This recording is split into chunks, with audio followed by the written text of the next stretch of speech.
Alô. Paz do Senhor, irmãos. Tomem seus assentos, por favor.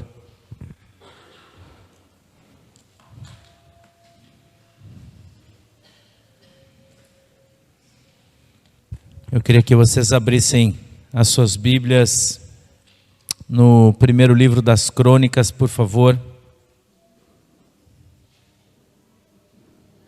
No capítulo de número 11 e no verso de número 1.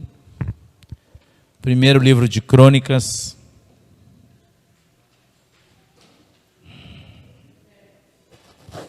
Capítulo 11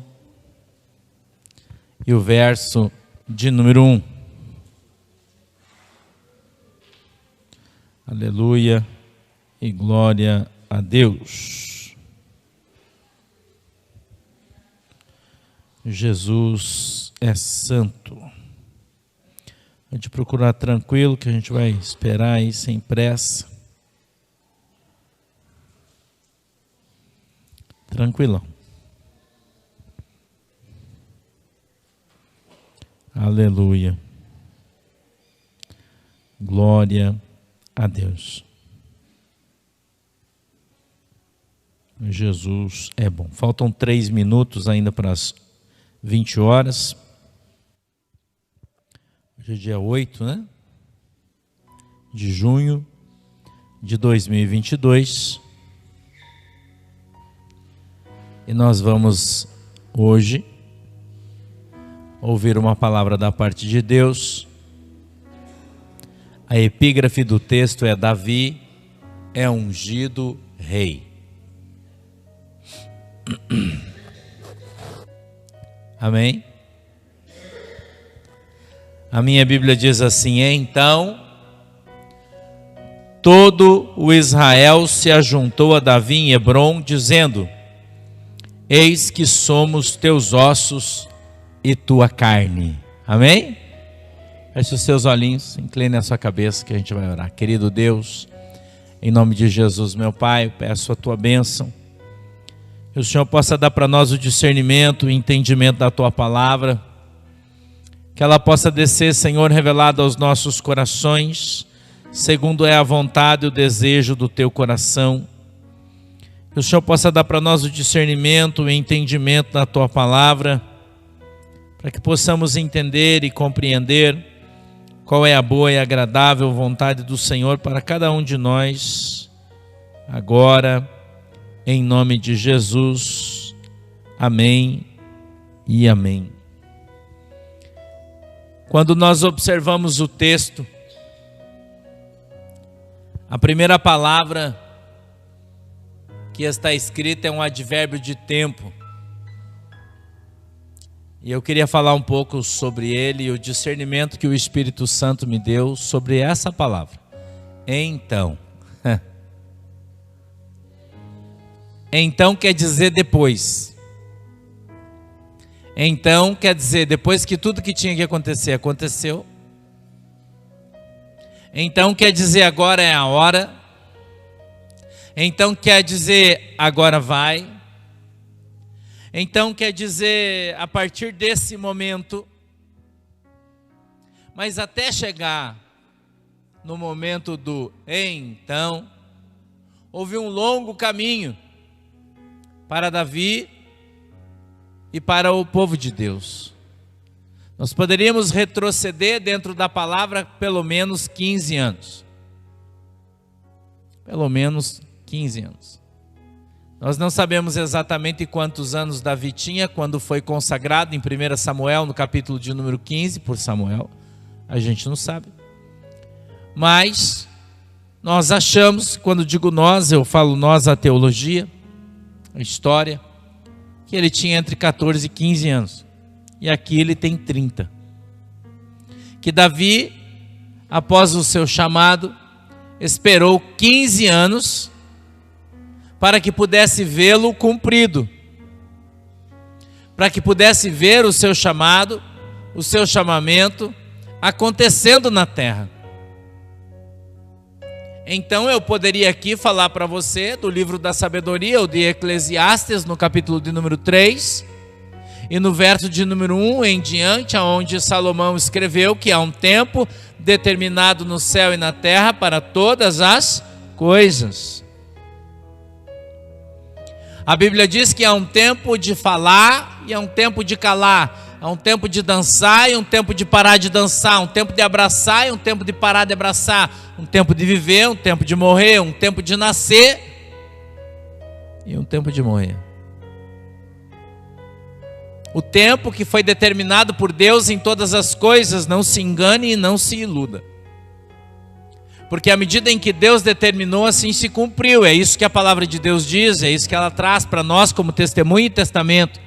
Para que nós, quando observamos a palavra de Deus, que nem sempre nós fazemos isso, normalmente as pessoas observam a vontade do seu coração, o desejo da sua alma, a concupiscência dos seus olhos, a concupiscência do seu coração, e agem movidas por esses sentimentos e emoções, crentes emocionais, que agem de acordo com as circunstâncias, com as situações e não de acordo com a promessa.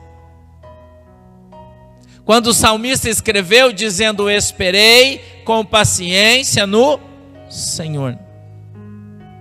Mas nem todo mundo consegue esperar com paciência para que chegue na sua vida o então. A maioria desiste antes. A maioria para antes. A maioria não consegue chegar neste tempo que Davi chegou.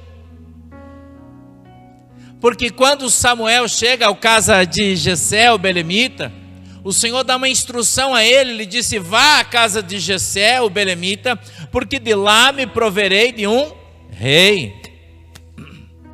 Samuel obedientemente enche um chifre de azeite e vai lá. A Bíblia diz que quando ele chega, está lá o irmão de Davi, Abinadab, não sei, não me lembro bem o nome do cara, mas não importa.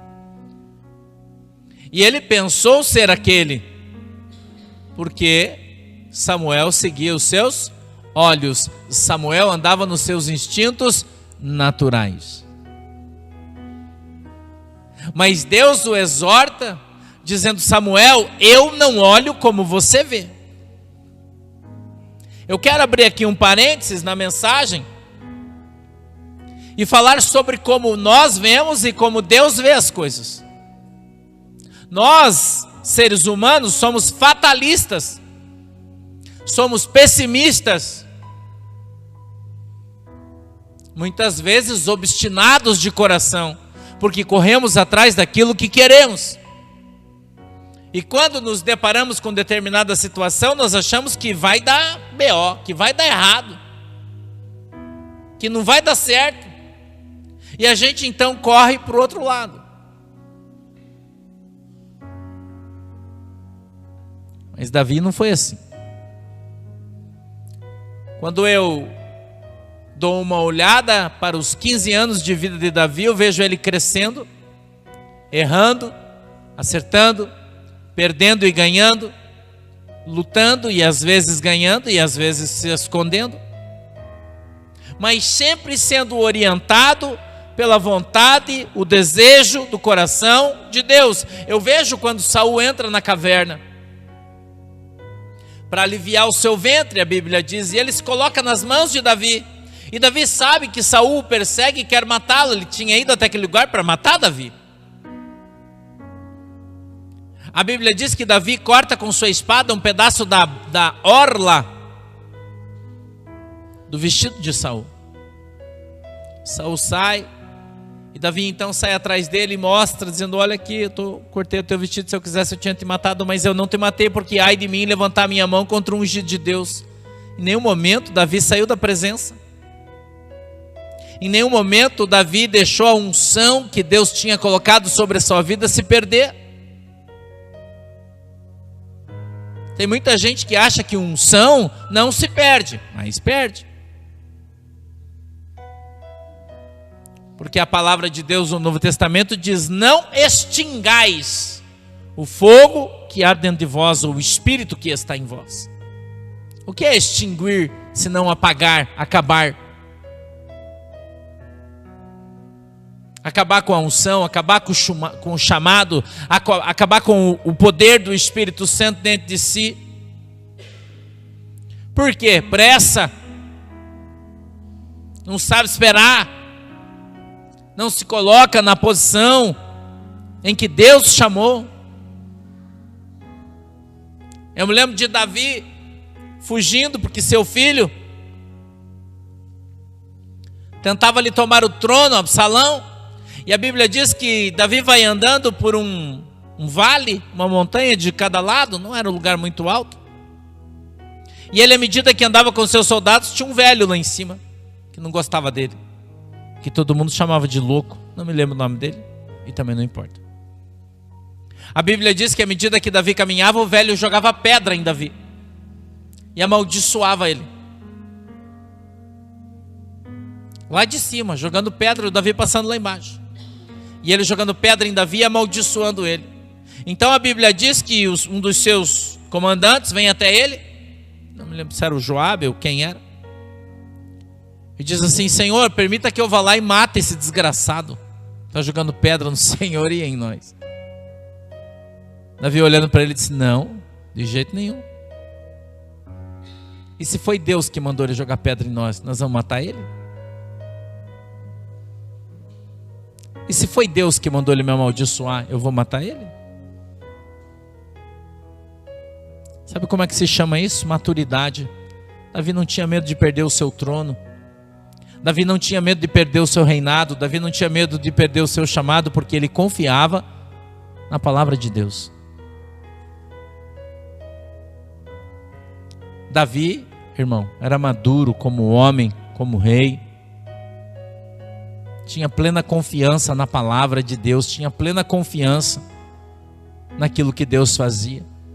Confiava plenamente, ele não tinha absolutamente dúvida nenhuma de que quem tinha lhe levantado como rei foi Deus. Por isso ele não tinha medo de perder o seu reinado. Não tinha medo de nada. A única coisa que Davi temia era se levantar contra a mão de Deus. Ele dizia: ai de mim, levantar-me contra alguém que Deus escolheu. Quando nós observamos o texto e vemos Davi maduro, nós precisamos falar de Saul. Nós precisamos falar de Saul, que reinou durante muito tempo em Israel. Porém, se você observar o texto no capítulo de número 10, eu pincei aqui alguns versos, eu quero ler. Eu queria que você lesse comigo no capítulo 10 e verso de número 1. Está escrito assim: e os filisteus pelejaram com Israel, e os homens de Israel fugiram de diante dos filisteus, e caíram feridos nas montanhas de Gilboa, ou Gilboá, aqui está sem acento no meu texto. 2, e os filisteus apertaram com Saul e com seus filhos, e feriram os filisteus a Jonatas, Abinadab, Malquissua, filhos de Saul, e mataram os 3. O verso 3 está escrito assim: e a peleja se agravou contra Saul, e os flecheiros o acharam, e ele temeu muito aos flecheiros. Então, diz o verso 4, disse Saul, seu escudeiro: arranca a tua espada e atravessa-me com ela, para que porventura não venham esses incircuncisos e escarneçam de mim. Porém o seu escudeiro não quis, porque temia muito. Então tomou Saul a espada e se lançou sobre ela. Saul se matou. E ele continua: vendo, pois, o seu escudeiro que Saul estava morto, também ele lançou sobre a espada e morreu. Assim morreram Saul e seus 3 filhos, e toda a sua casa morreram juntamente. Mas eu e você sabemos que havia sobrado um. Amém? Quem é que sobrou, irmão? Mefibosete. Mefibosete sobreviveu, permaneceu. Mefibosete ainda estava lá, porque o Senhor, pela sua misericórdia, deixou a ele uma semente. para que seu nome não fosse apagado totalmente da história de Israel. Mas isso não é muito relevante, porque não está dentro do contexto que eu quero trazer para você. Porque eu estou falando do então. Quando nós observamos o texto, a palavra de Deus, no capítulo 10 e no verso 13, está escrito assim: assim morreu Saul por causa da sua transgressão, com que transgrediu contra o Senhor, por causa da palavra do Senhor, a qual não havia guardado, e também porque buscou a adivinhadora e a consultou. Não buscou o Senhor, pelo que o matou e transferiu o seu reino a Davi, filho de Jessé. Aí você olhando o texto, você desespera, mas não foi Deus que matou Saul. Nós acabamos de ler que Saul arrumou sua espada e pulou sobre ela para morrer. Ele se matou. Seria isso um equívoco do escritor?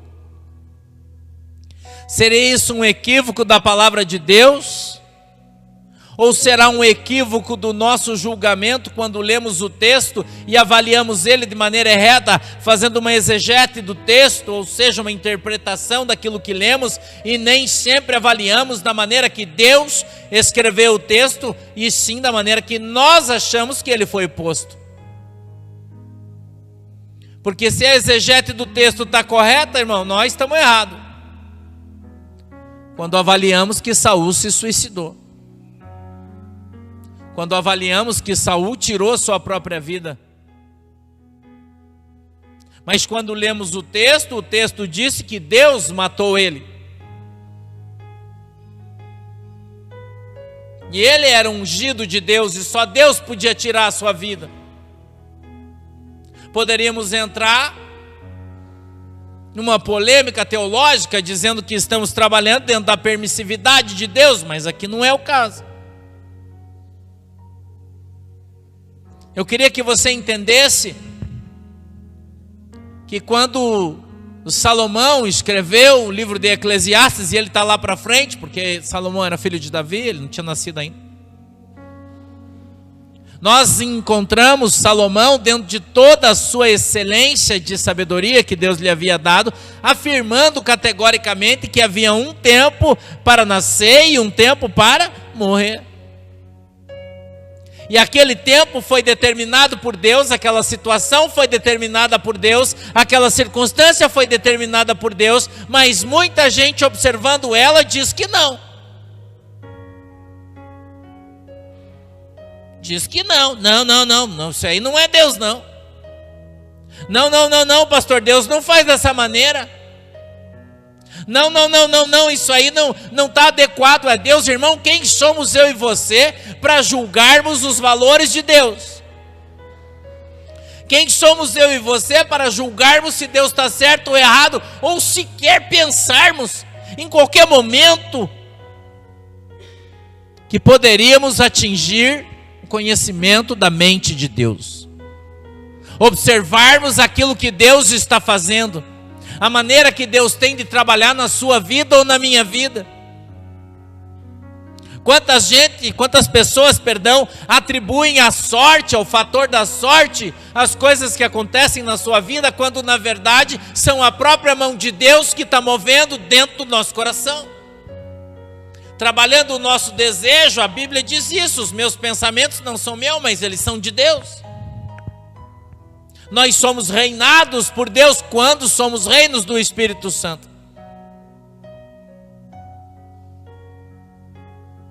Não é assim?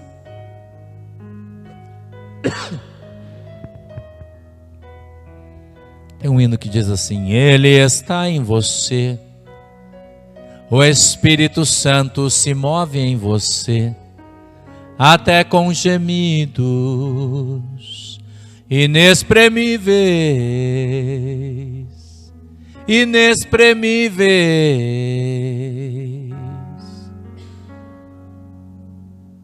Sabe o que significa o termo inexprimível? Quer dizer coisas que você não pode entender. Quando você pensa em palavras, em situações e ações que você não pode entender, nós precisamos ir na epístola de Judas, onde ela diz que o homem que é ignorante diz não ser de Deus aquilo que ele não consegue compreender, aquilo que ele não consegue entender. Mas o apóstolo Paulo disse que as coisas de Deus para o homem são loucura. Como poderíamos nós compreender Deus, a sua altura, profundidade, largura, distância? Impossível. A nossa mente natural não consegue discernir as coisas do Senhor, mas muitas vezes nos achamos tão capazes que nós achamos que podemos direcionar as coisas de Deus na nossa vida, quando não podemos. Que podemos alterar alguma coisa na nossa vida, sendo que nós não podemos. Pastor, mas então nós não temos esse bendito livre-arbítrio?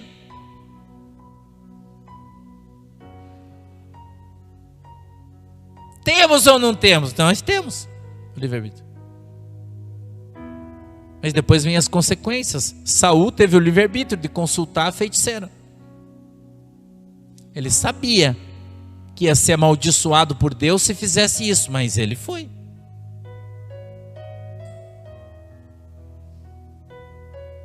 Ele foi. Porque Samuel tinha morrido. E ele não quis, não se sabe por quê, consultar nenhum profeta de Deus. Ele foi consultar um do diabo, uma necromante. E a Bíblia diz que aquele que invoca espírito de mortos não provém de Deus. E se não provém de Deus, provém de Satanás. E tem muito crente conversando com Satanás, achando que é Deus.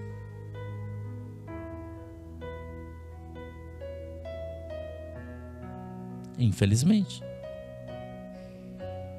Porque consulta pessoas que se movem no mundo dos mortos. Pastor, isso é uma alegoria? Não. Não.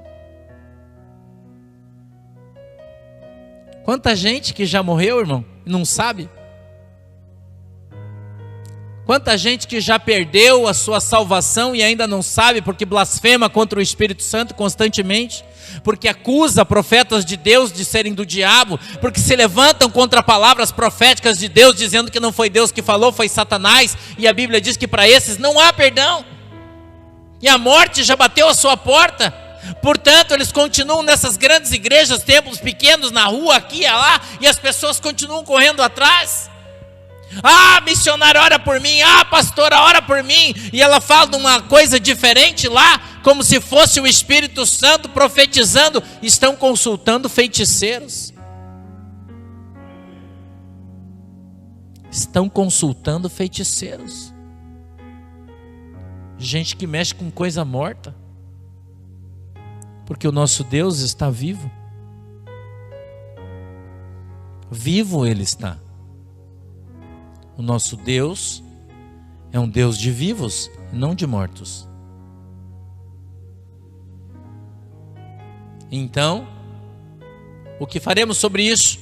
Qual atitude tomaremos? Que rumo rumaremos? Nós precisamos entender. A missionária Kate esteve aqui esses dias e ela disse: olha, tinha os pregadores antigamente que tinham, era uma modinha. Ele via e dizia: olha, na Bíblia está escrito 366 vezes, não temas, uma para cada dia do ano e ainda sobra uma. Mas está escrito na Bíblia mesmo, 366 vezes, não temas, mas nós ainda tememos. Ainda temos medo. Ainda andamos fora do caminho, fora da direção. E a Bíblia diz que o nosso tempo de ignorância não será contado, mas a partir do momento que temos o conhecimento da verdade, então será. E nós temos a obrigatoriedade, somos obrigados a obedecer a Deus. E a Bíblia diz que melhor é obedecer do que sacrificar. Deus prefere obediência a sacrifício. Mas muita gente não obedece.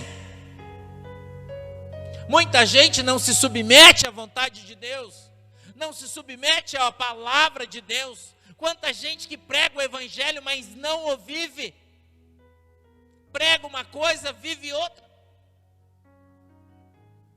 ensina uma coisa, mas vive outra. Eu estive no Rio Grande do Sul, vocês sabem, sábado, e foi ali um pastor me conhecer. Um pastor querido das Assembleias de Deus. Ele disse: soube que você estava aqui, eu sou o dirigente da União dos Ministros aqui da cidade, vim te conhecer, te dar um abraço. E nós começamos a conversar. E ele ficou admirado pela quantidade de povo que tinha naquela congregação, mais de 200 pessoas, todas as cadeiras cheias, um monte de gente lá atrás, aquela bando de gente para se batizar. E ele disse: pastor, nós fazemos o batismo aqui, nós batizamos 2, 3. Nós estamos todo mundo admirado, a quantidade de povo. Eu falei: sabe por que isso acontece, bispo? Ele disse: por quê? Eu falei: porque as igrejas não obedecem mais a Deus. Fica fazendo culto de missão, para juntar dinheiro para mandar para o missionário ir para a África, e os seus vizinhos estão morrendo sem Jesus. E aí Deus tem que levantar uma pedra, que sou eu, porque a Bíblia diz que quando os crentes não clamarem, Jesus vai levantar as pedras e elas clamarão. Ele disse para ele: eu sou a pedra. Jesus me tirou do lixo, e me trouxe aqui na sua cidade, para mostrar para você que o que vocês estão fazendo está errado. Precisa orar e buscar a visão de Deus. Olhe quantas almas, eu disse para ele, olhe quantas almas. Umbandistas, espíritas, ateus. Um casal de irmãos veio conversar comigo e disse: pastor, eu fui ateu a minha vida inteira, eu sou engenheiro. Estudei nos Estados Unidos, tenho muito conhecimento, fui ateu, duvidei de Jesus, nunca acreditei em Deus. Mas então eu comecei a ver você na internet, nas lives de desdobramento, gosto muito de ouvir você falando de política. E no meio você falava umas coisas de Deus, aquilo começou a extinguir meu conhecimento. Então eu fui olhar você na igreja, e um dia eu ouvi você pregando sobre Jesus, e eu me converti a Cristo. E hoje eu creio, eu sou crente em Cristo. Quanta gente me critica porque eu faço a live com os desdobramentos. Pastores mandam mensagem para mim dizendo: é um absurdo, Deus te deu aí 20 mil pessoas ao vivo assistindo você, e você está falando do Bolsonaro, você tem que falar de Jesus. E eu respondo para eles assim: bispo, se o que tivesse que prevalecer é o que você pensa, quem estaria aqui não era eu, era você. Sabe por que eu estou aqui? Porque eu obedeço, e Deus mandou eu fazer isso aqui. Por isso eu estou fazendo, e por isso dá certo, porque nós vivemos debaixo da obediência de Deus. Eu não estou lá para receber galardão, louros, nada disso. Apenas para dizer aquilo que o Senhor colocou no meu coração hoje. Antes de fazer a nossa live, o nosso programa à tarde, eu entrei no meu escritório, dobrei os meus joelhos e fiquei lá por, eu acho que uns 20 minutos, 25 minutos orando a Deus, pedindo a sua misericórdia, a sua graça, pedindo que o Espírito Santo dirigisse as minhas palavras, os meus pensamentos, que eu não saísse 1 milímetro daquilo que Deus queria que eu dissesse, que eu não falasse absolutamente nada que não fosse da vontade de Deus. E as pessoas dizem para mim: meu Deus, que sabedoria que você tem, que inteligência. E eu não sou sábio, eu não sou inteligente. Quem faz a obra é o Espírito Santo de Deus, não sou eu, não é você, não somos nós. Por isso não fique achando que você é bom, achando que você faz, achando que você é competente, achando que você é o cara, você é a mulher. Não, porque eu sou, porque eu faço, porque eu e você somos apenas pó e cinza, mais nada. Sem Jesus nós não somos ninguém, não vamos a lugar nenhum, não fazemos absolutamente nada, não ganhamos absolutamente nada. O princípio de toda sabedoria, irmão, é a obediência. E enquanto nós não descermos e nos humilharmos diante dos potentes mãos de Deus, o Senhor não vai exaltar a nossa vida, nem o nosso ministério, nem nada. Nem absolutamente nada. Eu vejo as pessoas falando, pastores me mandando conselhos. Eu ouço todo mundo, porque eu acho que as pessoas têm boca e a boca é para falar, e eu tenho ouvido, meu ouvido é para ouvir. E eu prefiro ouvir certas coisas do que ser surdo, me exortando, dizendo como eu devo me comportar, o que eles acham que eu devo fazer, de que maneira eu devo fazer isso, que eu tenho que falar sobre aquilo.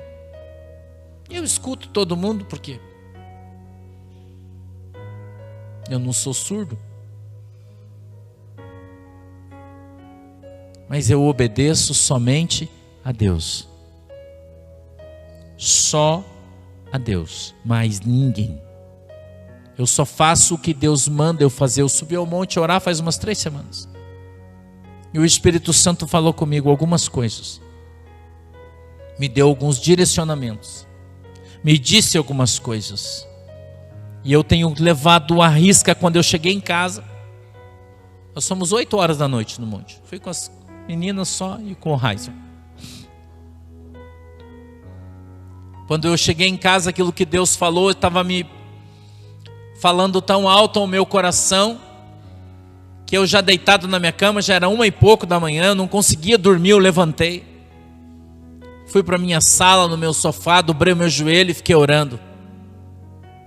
Eu disse, Senhor, perdoa a minha incredulidade, mas eu estou tão incomodado com as coisas que eu ouvi lá no monte, que eu quero ter convicção que foi o Senhor que falou comigo. Porque se esse troço saiu do meu coração, Senhor, eu estou muito preocupado. No escuro. No escuro. A sala que eu tenho dentro do meu quarto, um sofá, dobrado os meus joelhinhos ali, com a minha Bíblia debaixo do braço, no escuro. E eu disse, eu te peço que o Senhor me dê dentro da tua palavra, que foi o Senhor que falou comigo lá no monte. Me perdoe, Senhor, a minha incredulidade. Me perdoe, Senhor. Estou aqui te pedindo desculpa, porque mas eu só posso, Senhor, eu não posso errar nisso. Eu preciso que o Senhor fale comigo. E o Senhor me deu dentro do Salmo, acho que é o Salmo 130, não tenho bem certeza, deixa eu ver aqui. Acho que é, mas eu não me lembro agora. Assim, se for, você vai levar sorte e vai ouvir. Eu não lembro se é 130 ou 33.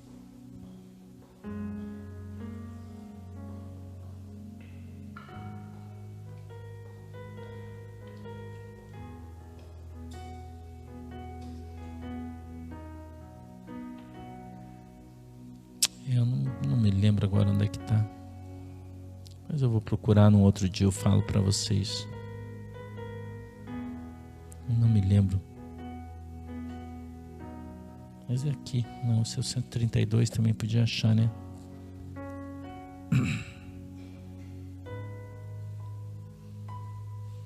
Deixa eu ver se é aqui.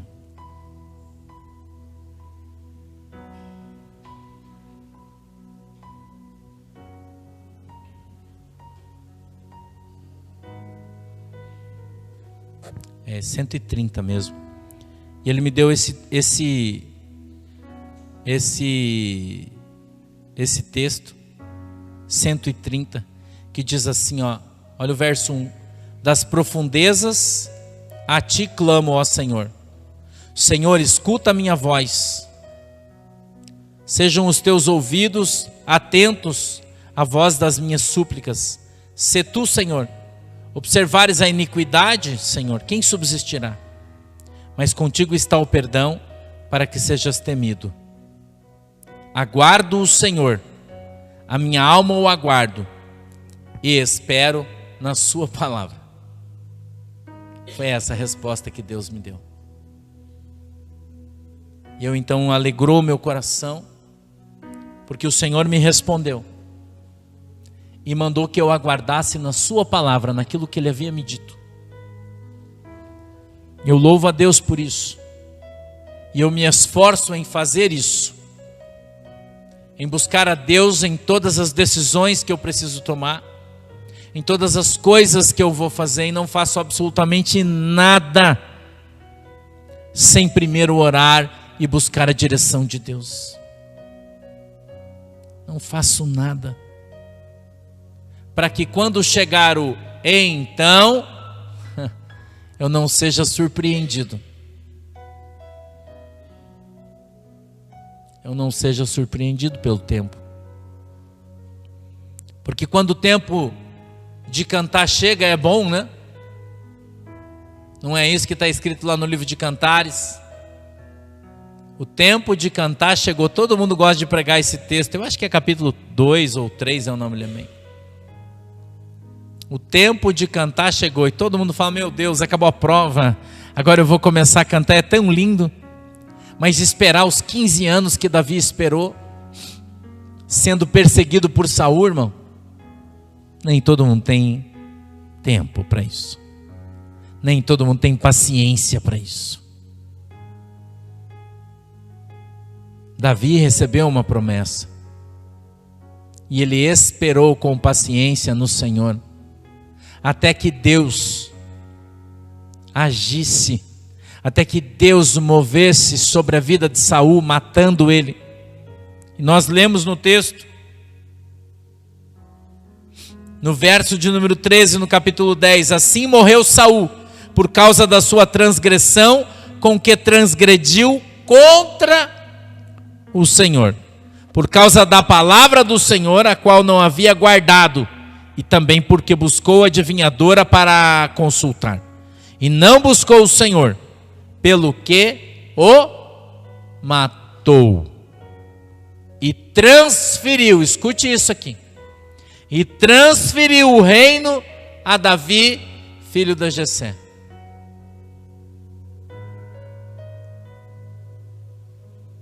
Enquanto Deus não matar o Saul que existe dentro de você, Deus não vai transferir nas suas mãos aquilo que você tem como promessa. Porque se Deus der nas tuas mãos a promessa, e o Saul ainda habitar dentro do teu coração, você vai jogá-la fora.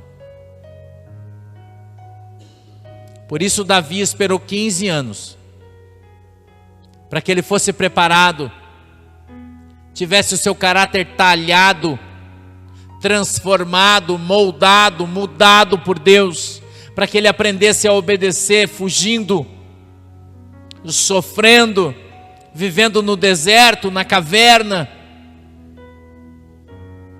andando com bandidos. A Bíblia diz que o seu primeiro exército se estabeleceu com 400 homens, todos bandidos, perdidos, desviados, assassinos, ladrões. Mas assim iniciou o ministério de Davi, conduzindo homens, ensinando a eles os valores de Deus, mostrando a eles como se deveria agir, como deveria ser conduzido um exército. Ele pegou um bando de bandoleiros e transformou eles num pelotão do exército. E eles não transformaram Davi em um bandido. Davi não era influenciado pelo mundo, ele influenciava o mundo. Davi andou no mundo, se ajuntou com pessoas do mundo, mas as pessoas do mundo foram transformadas pelo seu chamado. Mas hoje está difícil de encontrar um pastor, ou um bispo, ou uma pastora, ou seja, quem quer que seja, um líder,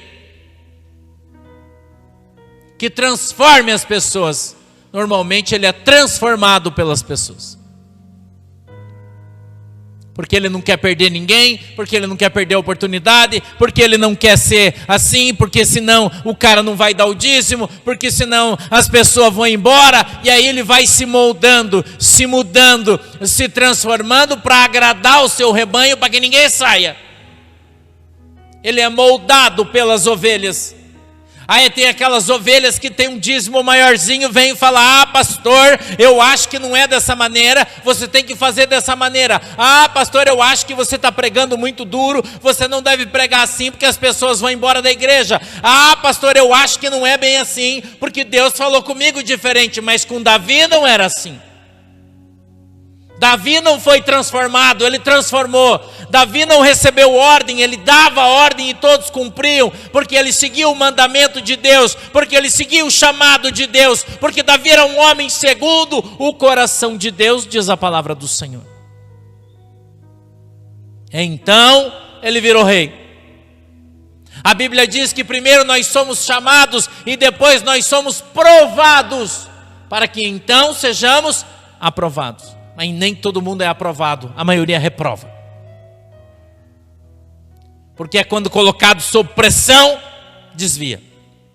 É colocado sob pressão, alopra. É colocado sob pressão, não encontra, não aceita. Ah, eu não aceito. Não. Isso aqui eu não aceito. Não. Se for eu que vou fazer, eu vou fazer assim. Não. Comigo não é assim. E Deus está lá de cima só olhando. Chama o anjo e fala: mais 40 anos de deserto para ele aprender a obedecer. E talvez hoje você esteja entendendo porque o teu deserto está tão longo, porque a tua vida está tão difícil, porque as coisas não mudam na sua vida, porque o ministério não vai para frente, porque não cresce. Quantos pastores estão nos vendo hoje? Quantos ministros estão nos vendo hoje? Quantos missionários estão nos vendo hoje?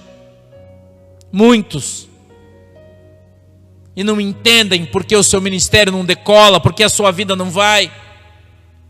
Porque o Saul que habita dentro de você ainda não foi morto por Deus. Porque o Saul que habita na tua vida ainda não morreu.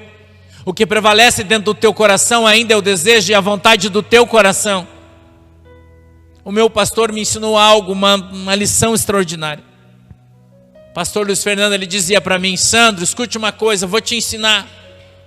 Para você saber se é tua ovelha ou se é um lobo, você pega o cajado e dá uma porrada na cabeça, mas bem dada. Bate sem dó na ovelha. Se ela cair de joelho e chorar, ela é tua ovelha. Se for lobo, ela pula em você.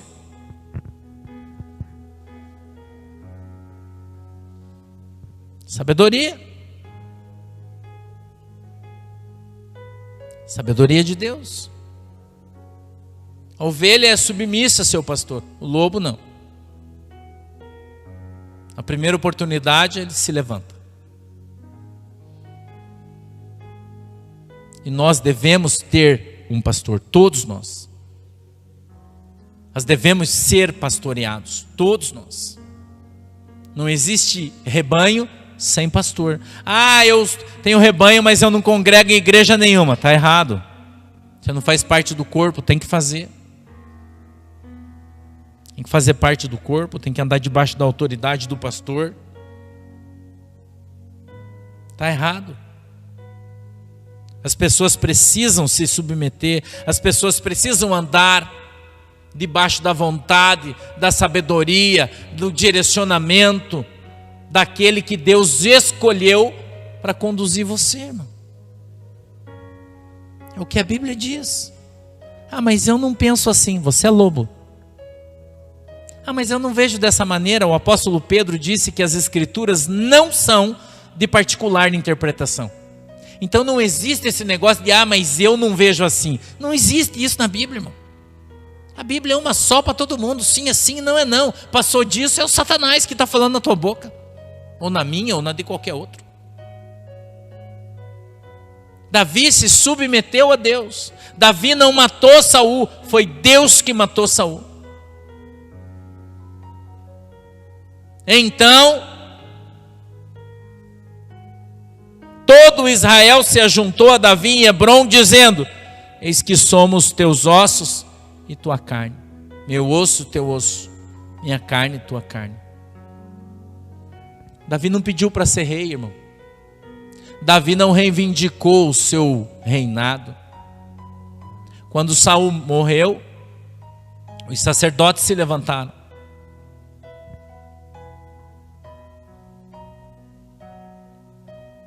E talvez, e eu estou figurando, a Bíblia não diz isso, tinham ali muitos candidatos a serem rei. muitos bons homens, talvez até outros escolhidos ou separados, eu não sei. Mas a Bíblia diz que todo o Israel se ajuntou, olhando para Davi, se submeteram a ele. Sabe por quê, irmão? Porque quando eles olhavam para Davi, o que eles viam era a unção de Deus. O que eles viam em Davi era o brilho de Deus na sua vida. Davi era pequeno, franzino, não era um homem grande, forte, com cara de general, não. Não. A Bíblia diz que Davi era ruivo,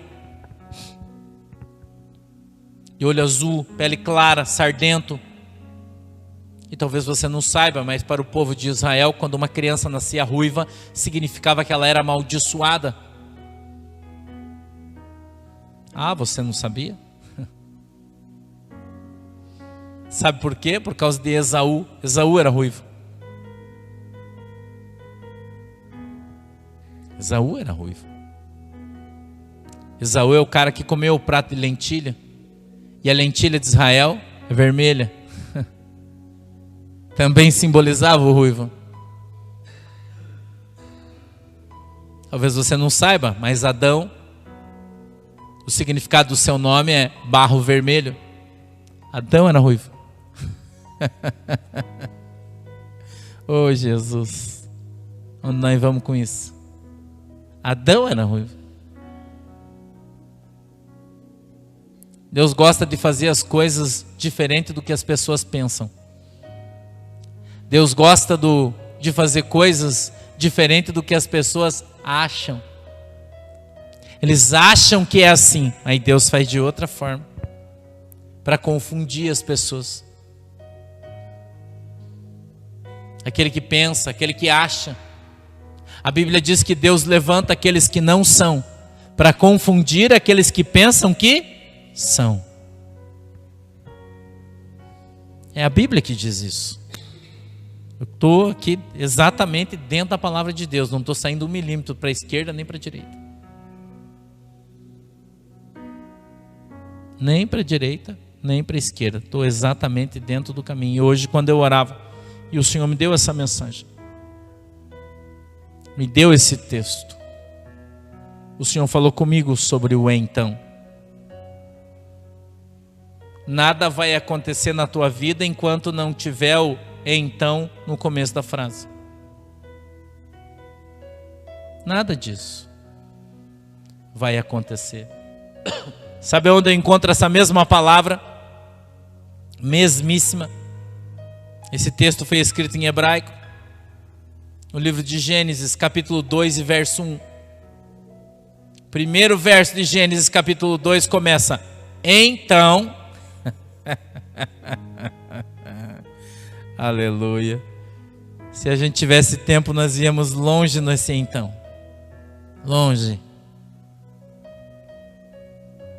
Falando sobre a segunda criação de Deus na terra, após a primeira, quando Deus criou Adão. Então, Deus criou o paraíso. Muita gente diz que o capítulo 2 está explicando o que aconteceu no 1, mas não é isso que a Bíblia diz. A primeira palavra do capítulo 2 é então, quer dizer, depois de toda a criação.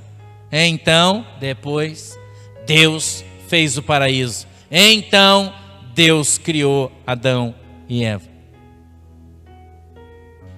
E a gente pode observar que Eva foi criada da costela de Adão, mas no capítulo 1 a Bíblia diz: Deus fez macho e fêmea, homem e mulher, Deus as fez do barro das suas mãos.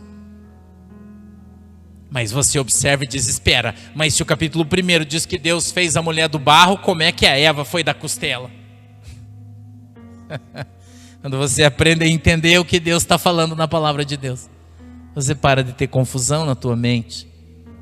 Então você passa a entender os mistérios de Deus. Em Deuteronômio 29, as coisas encobertas são para Deus e os seus anjos, mas a revelada, ou as reveladas, está no plural, para os homens e seus filhos. E Deus tem revelado muitas coisas para mim e para você. Porém, nós não prestamos atenção, porque nós não temos o hábito de ouvir. A gente tem o hábito de falar. Quando alguém vem falar alguma coisa, você já quer argumentar. E você não ouve. E quando você não ouve, você não aprende. E quando você não aprende, você tem que voltar para o deserto e andar mais um pouquinho. Porque a função do deserto na vida do crente é fazer com que ele seja transformado. É fazer com que ele entenda a soberania de Deus. É tão legal pregar sobre a soberania de Deus, mas é difícil viver isso. Se submeter, ser submisso, ouvir a voz de Deus, fazer aquilo que Deus quer que a gente faça e não aquilo que a gente acha que é certo. Ser governado pelo Espírito Santo não é ser levado pelo seu coração. Pastor, mas eu estou com uma dor no meu coração. Que se dane o teu coração. A Bíblia diz que nós temos que ser governados pelo Espírito Santo de Deus. Quando você parar de viver as emoções, você vai parar de ser um homem fleumático, uma pessoa submissa ao que você acha, ao que você sente, ao que as pessoas sentem, parar de ser influenciado pelo que as pessoas falam. Pastor, eu tive um sonho com você, eu me lembro como se fosse hoje. Uma pessoa sonhou que eu tinha morrido faz muitos anos. Passou mais uns dias, outra pessoa sonhou de novo. Eu sonhei que você tinha morrido, nós estávamos fazendo teu velório. Passou mais um tempo, outra pessoa veio e falou: pastor, eu sonhei que você tinha virado o teu carro, vinha um caminhão, batia e você morria. 3 na mesma semana. Eu fui orar, dobrei meu joelho e disse: Jesus, eu não tenho medo de morrer não. Eu tenho trabalhado, me empenhado, feito a tua obra, e se chegou a minha hora eu vou com alegria. E o Senhor disse para mim: você não vai morrer. Aleluia. Você não vai morrer. Eu disse: mas por que as pessoas estão falando? Ele disse: para de ouvir as pessoas. Para de ouvir o que as pessoas acham. Eu disse que você não vai morrer. Ele falou: Satanás pode tocar nas tuas coisas. Ele pode tocar no teu carro. Ele pode tocar na tua igreja. Ele pode tocar na tua casa, mas em você não. Você quem mata sou eu, se eu quiser, mas eu não quero.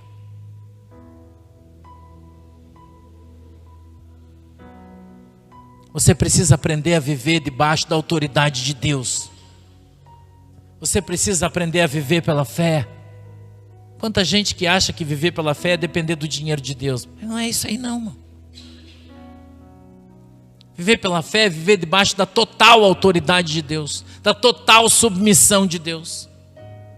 Mas eu vou fazer, mas eu vou perguntar o que o Chico acha. Quem é o Chico na ordem do dia, irmão?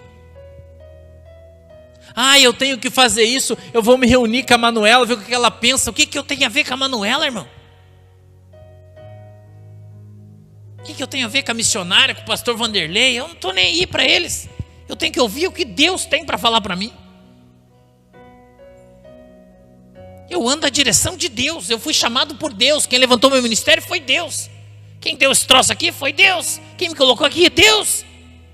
Aí agora eu vou sair perguntando para os outros o que eles acham. O que eles pensam. Não, nem para minha esposa, nem para ninguém. Minha esposa às vezes reclama: você não me pergunta. Eu falei: isso não é problema seu. Mas você não pergunta a minha opinião sobre o que você vai fazer? Claro que não. A tua opinião não importa. Eu pergunto para Jesus. Dentro da minha casa é outra conversa. O que você acha de nós comprar esse negócio preto? Você gosta? Gosta. Então vamos comprar preto. Agora no ministério, na igreja? Não. Eu dobro o meu joelho e falo: Senhor, o que é que o Senhor acha que eu devo fazer? De que maneira o Senhor acha que eu devo me mover? Quando o Senhor acha que eu devo fazer isso? Eu devo ser dependente de Deus. Isso é ser reinado, é ser reino de Deus. É viver debaixo da total anuência de Deus. Eu oro e falo: Senhor, o que eu vou fazer? Ele diz: faz isso aqui, Faz isso aqui. E eu vou fazendo, irmão. Olha, o tempo de fazer isso é aquele lá. Deus falou para mim lá no monte isso. Falou, daqui tanto tempo você vai fazer isso aqui, ó. Presta atenção, ele falou para mim. Daqui tantos dias vai acontecer isso aqui na sua vida, ó. Se prepara para isso aqui. Deus falou para mim. Se prepara para isso aqui, ó. Eu vou fazer isso aqui na sua vida daqui 90 dias. Deus falou isso para mim. Por isso eu estava preocupado. Deus não faz isso com você? Deus não fala com você o que Ele vai fazer? O que vai acontecer na sua vida? O que está faltando? Intimidade, obediência, reverência, santidade. O que está faltando? Porque nós temos um conjunto de coisas que formam um crente.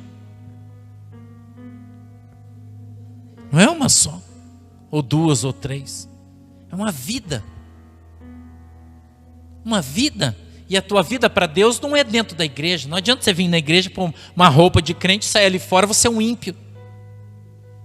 No teu comportamento, nas tuas palavras, nas tuas ações, no teu jeito. Nós precisamos ter essa consciência. Você é a casa de Deus. Você é a morada do Espírito Santo de Deus. Andar na presença de Deus. Quando Jesus fala com aquela moça que havia sido pega, a Bíblia diz, em flagrante adultério, ele olha para ela e diz, ninguém te condena? Ela disse, não. Ele disse, nem eu te condeno, vá. Ele não disse, fique aqui. Ele disse, vá e não peque mais. Vai agora e faz direito. Faz do jeito certo. Jesus não disse, ó, vai lá que eu estou de olho em você, se você pisar na bola eu te explodo. Ele não disse isso. Ele disse, vá e não peque mais. Sê tu uma bênção.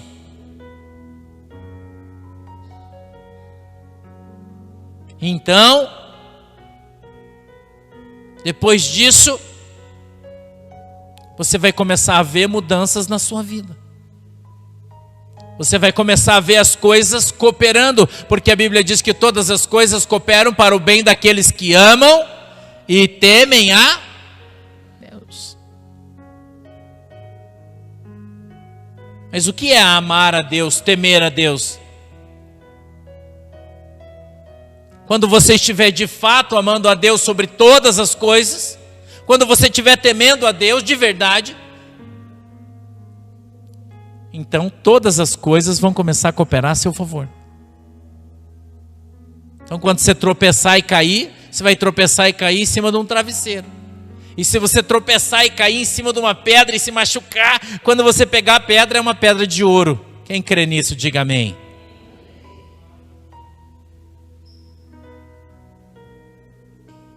Porque tudo coopera a teu favor. Tudo é levado ao teu favor. E nós precisamos aprender a viver isso. Nós precisamos aprender a nos submeter à vontade de Deus. 15 anos Davi esperou para assumir o seu reinado pacientemente. E se ele tivesse matado Saul lá atrás, ele teria sido rei lá atrás. Mas teria sido rei fora do tempo de Deus. Não estaria ainda preparado, maduro. E talvez perdesse a sua coroa. Por isso nós precisamos respeitar o tempo de Deus em todas as coisas. Por isso nós precisamos aprender a obedecer à vontade de Deus na nossa vida, independente do que achamos, pensamos, vimos, ouvimos, falamos, não interessa. A opinião do Chico, do Francisco, do José, do Pedro, não interessa o que as pessoas pensam. Hoje uma pessoa mandou mensagem para mim e disse, pastor, mas é que as pessoas dizem. Eu falei, enquanto você ficar ouvindo as pessoas dizer e não obedecer a palavra de Deus, a tua vida não vai mudar. Para de ouvir o que as pessoas dizem e ouça o que a palavra de Deus diz. Para de se importar com o que as pessoas pensam. Para de jogar para a galera, irmão. E se humilhe na presença do Deus vivo e poderoso de Israel. Aleluia. Se coloque debaixo das poderosas mãos de Deus, operando Deus. Quem impedirá? Quem vai impedir, irmão? Quer chorar? Chore nos pés do Senhor. Seja adulto. Seja adulto. Seja maduro espiritualmente. Não deixe o diabo tomar posse das palavras que saem da tua boca. Porque você não é maduro espiritualmente. E quando você fica irado, não é assim? Tem uns crentes que é igual o bêbado, né? O bêbado, quando ele enche o canecão de vinho, ele fala tudo que ele pensa, né? Por isso tem um ditado que fala: em vino e verita, que no vinho a verdade. Tem outros que é quando fica nervoso, fica brabo, daí fala tudo que pensa. Lembre-se do que a Bíblia fala: a tua boca fala do que o teu coração está cheio. Ah, eu estava nervoso. Não, você falou porque o teu coração está cheio disso. E Jesus conhece o teu coração. Jesus conhece o meu coração. Jesus sabe o que está guardado dentro do meu coração. Jesus sabe. E eu tenho falado isso dentro da minha casa. Essa semana eu falei para os meus filhos. Eu falei: aproveitem esse tempo que Deus está dando, leiam a Bíblia. Orem, jejuem, estudem as Escrituras. Eu falei para os meus filhos, faz 2 semanas que eu estou falando isso para eles. Aproveitem esse tempo que Jesus está dando para vocês. Tire um tempo do teu dia para ler a palavra, para estudar a Bíblia, para consagrar sua vida para Jesus Cristo de Nazaré. Não importa o que as pessoas dizem, não importa, que se dane o que as pessoas falam. O que importa é o que Deus está olhando, o que Deus está vendo quando Ele olha para você, o que Deus ouve quando você ora. É isso que importa. A minha Bíblia diz: busque e encontrará, peça e receberá, bata e abrir-se-vos-á. As pessoas não buscam, mas querem encontrar. Não pedem, mas querem receber. Não fazem por onde. Santifique, eu exorto a minha família, santifiquem a vida de vocês. Santifiquem-se, porque Jesus está voltando. Eu tenho exortado a minha família, estou falando isso dentro da minha casa. Está frio, está chovendo, não pega a sua Bíblia, vai ler sua Bíblia. Desliga a televisão. Você pode ficar, assistir suas séries? Claro que pode, mas tira um tempo. E vai orar. Sai debaixo da coberta, enrola a coberta no teu lombo, dobra o teu joelho no tapete dentro do teu quarto e vai clamar a Deus. Vai buscar Deus. Se humilhe diante do Senhor. Vai estudar a palavra de Deus. Vai se preparar dentro da Bíblia para os dias maus, porque se estamos vivendo os dias bons, certamente os maus virão, e eles estão perto de chegar, onde vamos viver tribulações, dificuldades, lutas, e precisamos todos estar preparados, revestidos com o poder de Deus, revestidos com as armaduras espirituais, com os escudos da fé, preparados para tudo aquilo que vai vir sobre as nossas vidas, para que não sejamos pegos de surpresa. Aproveite os dias bons. Busque no momento da alegria. Busque no momento em que você está bem, que você está feliz, porque quando você estiver triste, você não vai conseguir buscar. Quando você estiver doente, você não vai conseguir buscar. Lembre-se do início do texto: há um tempo determinado no céu e na terra para todas as coisas. Um dia desses eu estava orando, conversando com Deus e falando: poxa, Senhor, eu estou me sentindo até meio mal, porque eu não consigo, eu não tenho tempo de estudar, eu não tenho tempo mais de ler a Bíblia, eu não tenho tempo. Eu conversando com Deus, e Deus disse: filho, tenho tempo de estudar e tenho tempo de ensinar. Você está no tempo de ensinar. O que você tinha que estudar, você já estudou. Você tinha que buscar, você já buscou. Agora está na hora de você dar. Aproveite, irmão, o tempo que Deus tem te dado. tempo da alegria, o tempo da graça, o tempo do amor, para você crescer na graça, no conhecimento, para você aumentar a tua permanência ao lado de Deus pelo Espírito Santo, em oração, em consagração. Deus está te dando um tempo, aproveita esse tempo, irmão, e estude, e leia a Bíblia, e busque a Deus, dobre o seu joelho, faça ele doer no chão. Eu orei essa semana e disse: Deus, eu preciso voltar para a academia, faz 4 anos que eu não vou treinar mais, por causa das minhas cirurgias, eu venho recuperando de uma, fiz outra, recuperei, fiz outra, e venho vindo. Falei, eu estou me sentindo fraco, eu preciso voltar a correr, preciso voltar a treinar, mas eu não estou tendo tempo, eu não sei o que eu faço. Aí eu sonhei com o meu professor da academia, dizendo: ô pastor, você não vai voltar para a academia? Bora? Está reclamando aí? Ele dizia para mim: pode voltar, hoje, já estou te esperando.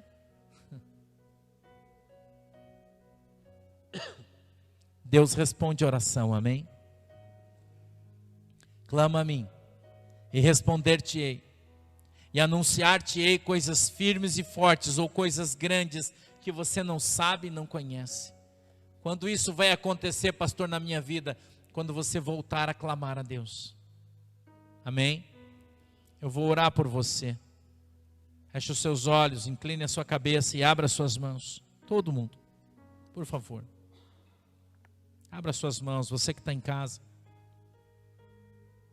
Glória a Deus. Jesus é bom. Esquece de curtir aí. Então, com 6 mil, só tem 400 que curtiram. Curte aí nossa página. Abra as mãos, eu vou orar por você. Você que está em casa. Essa palavra hoje entrou dentro do teu coração aí como uma marreta. E deu uma marretada na tua alma. Quero orar por você. A missionária pregou aqui domingo e disse que Deus ia desatolar crentes. E segunda e terça-feira eu recebi muitos testemunhos de crentes sendo desatolados, recebendo bênção, sendo libertos. E eu creio que nós continuamos na mesma unção. Deus está desembarreirando estradas, caminhos, abrindo porta, trabalhando na vida dos crentes, para que você seja tocado e alcançado pelo poder e amor de Deus. Papai do céu, em nome de Jesus, eu quero apresentar aqui nessa noite os meus irmãos, aqueles que estão comigo, ouvindo a tua palavra. Que o Senhor possa alcançar cada um deles. Que o Senhor possa mover na vida dos teus filhos, em nome de Jesus Cristo. Eu peço, meu Deus, que o Senhor possa estar direcionando, através do teu Espírito Santo, que o teu povo tenha visões do céu, revelações do céu, que o teu povo possa ser alcançado pelo teu Espírito Santo, porque a tua palavra diz no livro de Atos, do capítulo 2, do verso 32 em diante, que o Senhor, através do teu Espírito, vai alcançar as pessoas e trazê-las à tua comunhão. Meu Deus, alcança o teu povo nessa noite, no poder e autoridade do teu Santo Espírito, para que haja um mover na sua vida, e eles venham sair desse marasmo espiritual. Eu quero repreender esse espírito de autocomiseração que faz com que eles tenham pena de si mesmos, se achando menores, diminuídos, coitados, inválidos. Mas que eles possam entender que somos nós mais que vencedores no Senhor. Que todas as coisas possam de fato cooperar para o bem de cada um de nós. Para que sejamos hoje alcançados, impactados pelo poder da tua palavra, que ainda cura, ainda salva e ainda batiza com o teu Espírito Santo. Abençoa, meu Deus, cada um dos teus filhos, em nome de Jesus.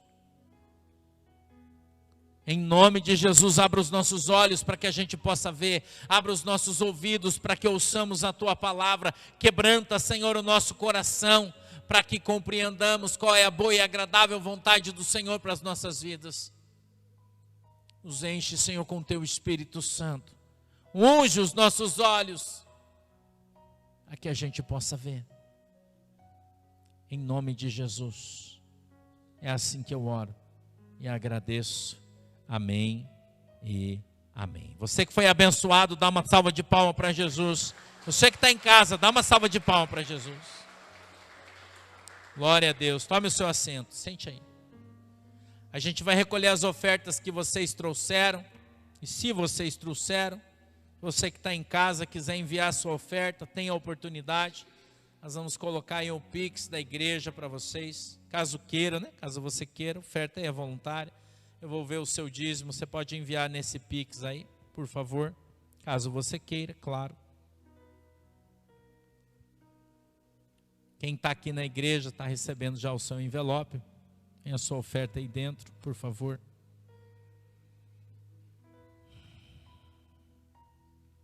Aleluia, glória a Deus. Deus é santo e maravilhoso é o teu nome.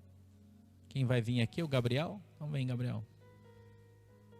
Eu vou orar por você que vai devolver a sua oferta, o seu dízimo. Feche os olhinhos que eu quero te abençoar agora. Abra suas mãos. Papai do céu, em nome de Jesus, meu Deus, eu quero abençoar a tua igreja. Todos os ofertantes e dizimistas desta congregação que têm lançado a sua semente nessa terra fértil. Eu peço que o Senhor os abençoe na autoridade e poder do teu nome. Que o Senhor possa multiplicar a semente daqueles que têm semeado nessa terra com alegria, em nome de Jesus, amém. Pode se levantar, você que pegou o seu envelope, vem trazer aqui, por favor.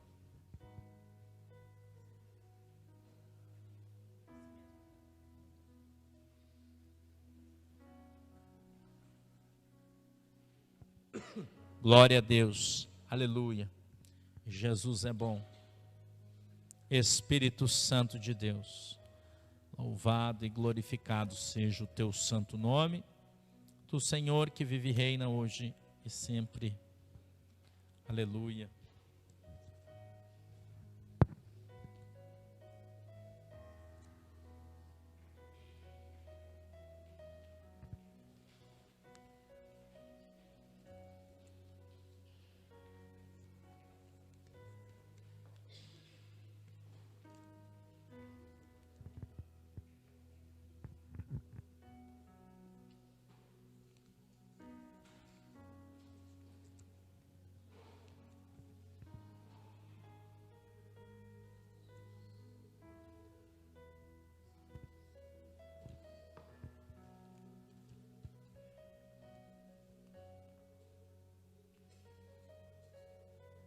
Amém?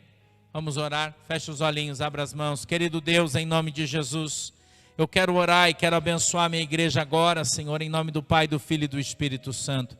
Eu peço que a tua mão poderosa esteja sobre a vida de cada um deles e o Senhor os abençoe em nome de Jesus. Guarda, Senhor, a tua igreja, livra eles de todo o mal.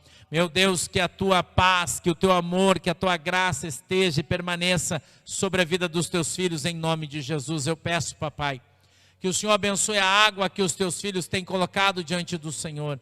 E quando eles beberem dessa água, sejam alcançados pelo seu milagre. Eu peço que o Senhor possa consagrar, ungir esse óleo que eles têm colocado diante do Senhor agora, em nome de Jesus. E quando esse óleo, Senhor, tocar algo, seja santificado, segundo a tua palavra, na autoridade e poder do teu santo nome. É assim, meu Deus, que eu oro e te agradeço, em nome de Jesus. Amém e amém. Abra a tua mão assim, que o grande amor de Deus, a graça do nosso Senhor e Salvador Jesus Cristo e as mais doces consolações do Espírito Santo de Deus esteja com cada um de nós agora e sempre. Todos dizem amém. Vamos em paz em nome de Jesus. Deus abençoe todos nós. Tchau, galera. Deus abençoe vocês. Tchau.